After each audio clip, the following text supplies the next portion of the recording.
Everybody calls him Dr. Bounous. I like to call him Dr. B, simply because, you know, Bounous.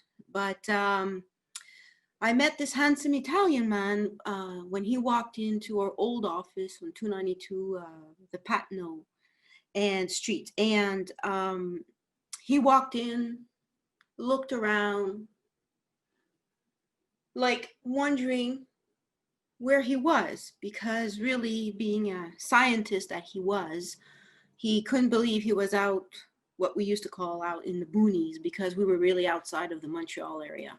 Anyway, so that's when I met Dr. Bounous with Mr. Diderbier, who we needed Dr. B to approve what we were about to do with his science and his product, right?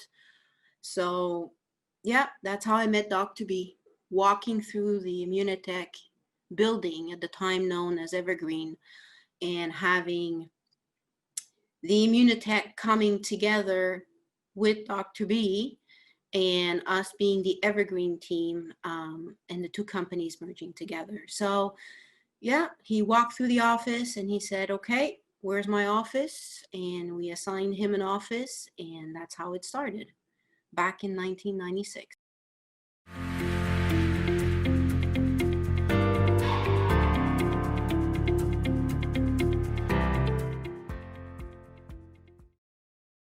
Dr. B in 5 words.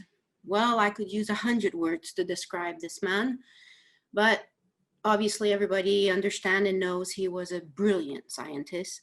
And I won't talk about the science because I'll let others talk about the science. They're a lot more qualified than Nathalie.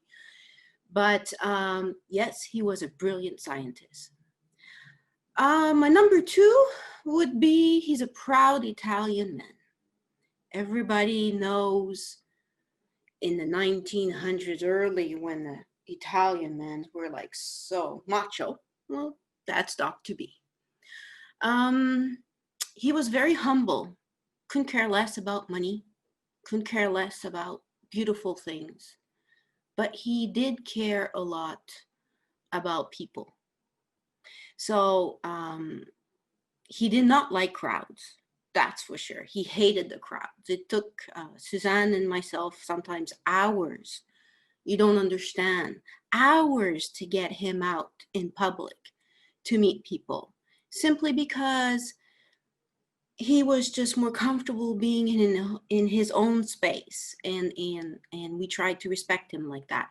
And we had promised him, we'll never take you out if we don't have to take you out, but at some point we got to show the brilliant man that you are. And we actually used our charm on him, Suzanne and I, and we just say, you know, this proud Italian man, we got to showcase you a little bit. We got to take you out of your office and just dress you up in a nice tux. And I have some photos I can show you later on, but he was very handsome in his tux.